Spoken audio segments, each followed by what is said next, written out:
Assalamualaikum warahmatullahi wabarakatuh. Berjumpa kembali dengan pelajaran IPA kelas 8 semester 1. Kali ini kita masih belajar tentang pengenalan sel.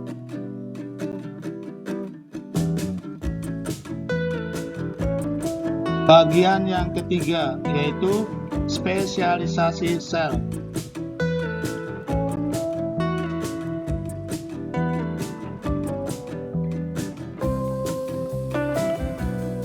Tujuan pembelajaran pada bahasan ini adalah pelajar memahami bahwa sel-sel pada organisme multiseluler mengalami spesialisasi dengan fungsi yang berbeda-beda agar proses-proses yang terjadi di dalam tubuh dapat berlangsung secara efisien.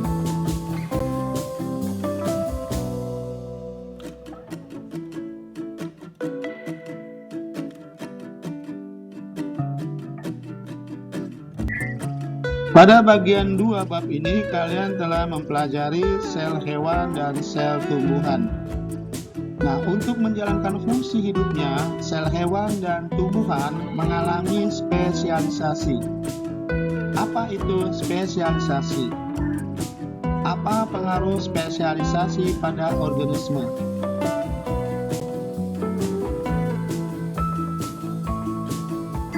Sebelum menjawab pertanyaan-pertanyaan tadi, kita bahas dulu uniseluler dan multiseluler.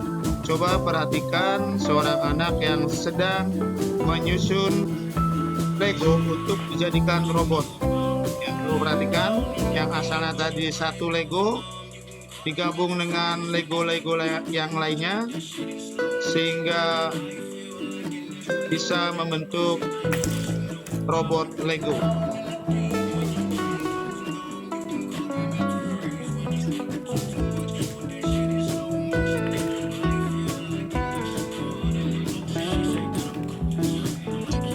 Ini hampir selesai robotnya.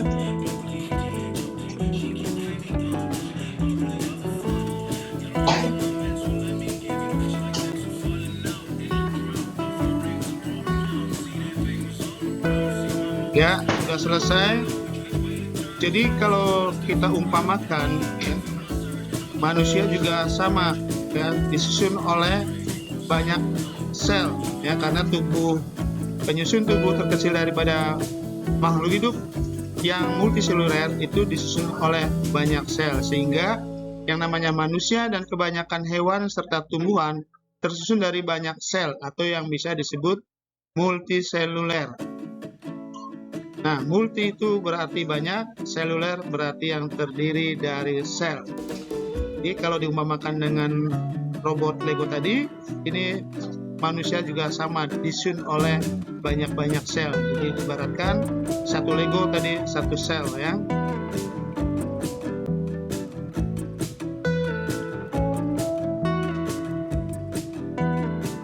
Nah, untuk organisme yang hanya memiliki satu sel disebut organisme uniseluler, yang hanya membutuhkan satu sel saja untuk menjalankan seluruh aktivitas hidupnya.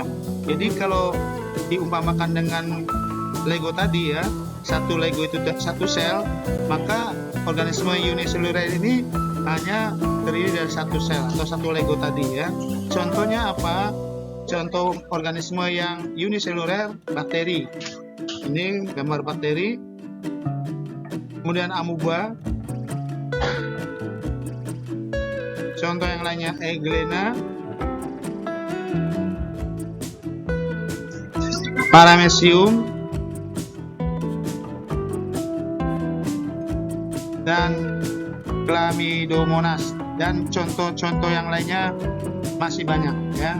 Dan ini adalah gambar dari Euglena beserta bagian-bagian atau organel-organel sel yang ada di dalam tubuhnya. Di seluruh aktivitas hidupnya dijalankan oleh sel itu sendiri.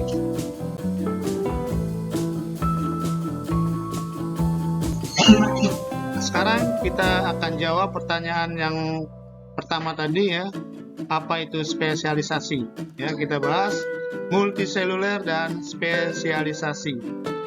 Dalam organisme multiseluler, sel-sel tampak terlihat berbeda antara satu dengan yang lainnya. Mereka pun memiliki fungsi yang berbeda.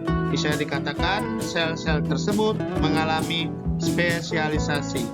Coba perhatikan gambar ya, dalam tubuh manusia kalian bisa lihat bentuk-bentuk selnya itu berbeda-beda.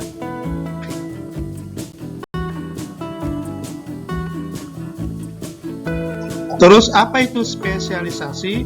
Spesialisasi adalah perubahan sel-sel menjadi sel yang bermacam bentuk dan fungsinya.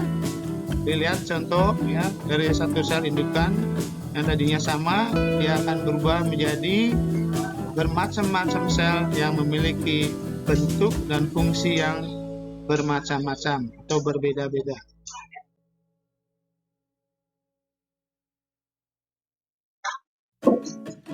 Seluruh sel di dalam organisme multiseluler memiliki peran kunci yang berbeda-beda. Ada yang berfungsi untuk mengambil oksigen, ada yang berfungsi untuk mengantarkan informasi, dan lainnya. Karena memiliki peran yang berbeda-beda, struktur luar bahkan dalam sel tersebut juga mengalami penyesuaian atau beradaptasi untuk menjalankan fungsinya masing-masing.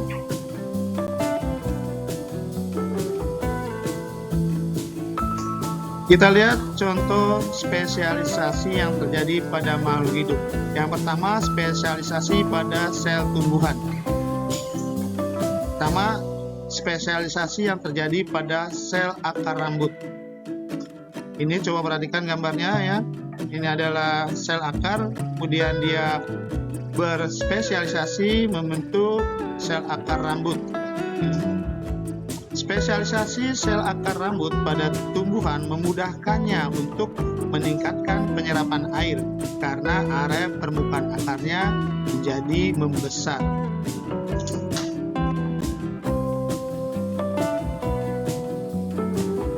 Yang kedua, spesialisasi yang terjadi pada stomata. Sel penjaga yang berada di sekitar stomata berfungsi untuk membuka dan menutup stomata, sehingga mengurangi banyaknya air yang keluar melalui stomata. Stomata ini sering kita sebut sebagai mulut daun. Ini adalah gambar stomata. Kalian perhatikan dua gambarnya, sel penjaganya dalam posisi terbuka dan tertutup.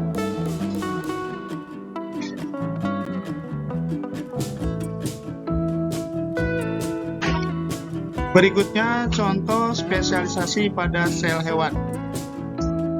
Spesialisasi pada sel darah merah. Ini adalah gambar sel darah merah. Kalian perhatikan bentuknya pipi ya. Sel darah merah dewasa berbentuk pipi dikarenakan mereka menghilangkan nukleus atau inti untuk menjalankan fungsinya dalam mengikat oksigen.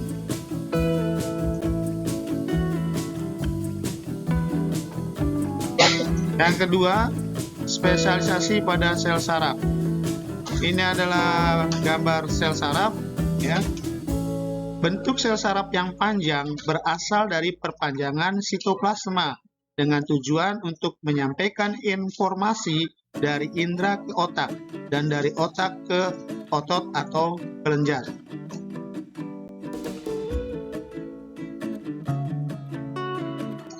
Yang ketiga, spesialisasi pada sel otot.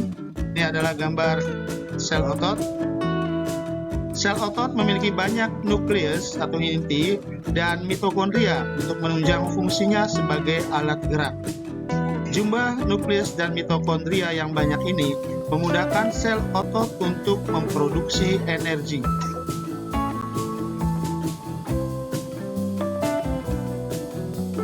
Lantas bagaimana sel menyusun tubuh makhluk hidup? Kita bahas sel, jaringan organ, dan sistem organ. Sel-sel yang memiliki karakter dan fungsi sejenis saling bekerja sama membentuk jaringan. Jaringan yang ada di dalam tubuh makhluk hidup multiseluler itu banyak, dan jaringan bersama dengan jaringan lain akan membentuk organ. Organ bekerja sama dengan organ lain akan membentuk sistem organ.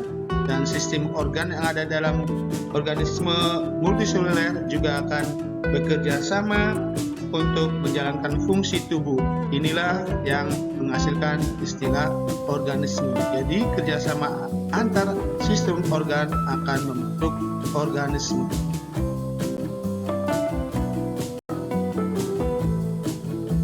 Sekarang kita lihat bagaimana tahapan sel membentuk jaringan sampai menjadi organisme.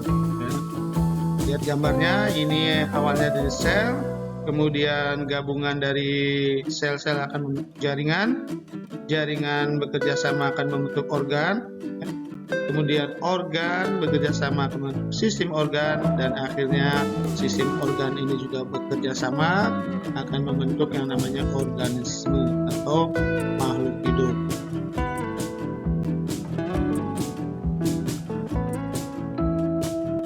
Berikut ini adalah gambar contoh jaringan-jaringan yang ada pada organisme multiseluler. Dan ini adalah organ tubuh yang ada pada manusia.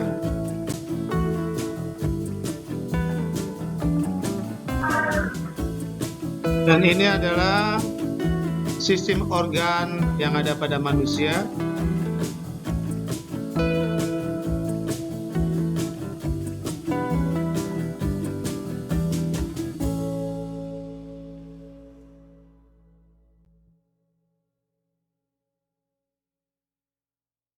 Lantas, apa kekurangan dan kelebihan jika sel mengalami spesialisasi?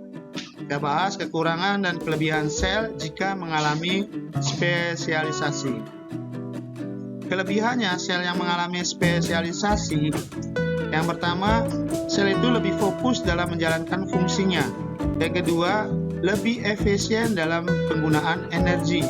Dan yang ketiga, meningkatkan keberagaman makhluk hidup. Sedangkan kekurangannya, sel yang satu bergantung dengan sel yang lainnya. Jika satu sel mengalami kegagalan, maka sistem akan kacau. Kekurangan kedua, membutuhkan lebih banyak nutrisi untuk tiap selnya. Dan yang ketiga, kekurangannya, regenerasi sel sangat terbatas.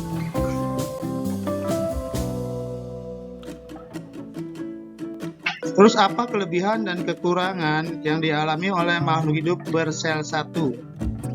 Kelebihan dan kekurangan organisme satu sel yang melakukan seluruh fungsi tubuhnya. Yang pertama, kelebihannya lebih cepat bereproduksi, kemudian tidak membutuhkan banyak nutrisi. Dan yang ketiga, karena ukurannya yang kecil, energi yang dibutuhkan juga tidak banyak. Sedangkan kekurangannya, umur organisme lebih singkat, tidak bisa bertambah besar seperti organisme multiseluler. Dan yang ketiga, satu sel menjalankan semua fungsi kehidupan. Itu menjadi kekurangan.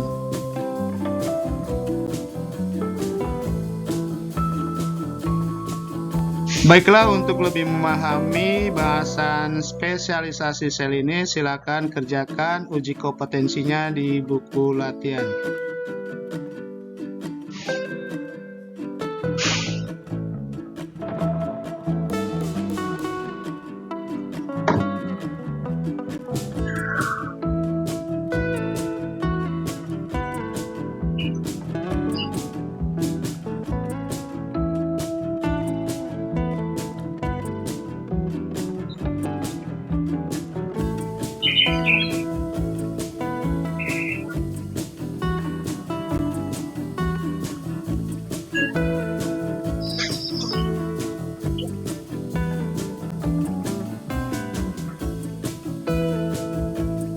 Demikian bahasan tentang spesialisasi sel, semoga bermanfaat. Terima kasih. Wassalamualaikum warahmatullahi wabarakatuh.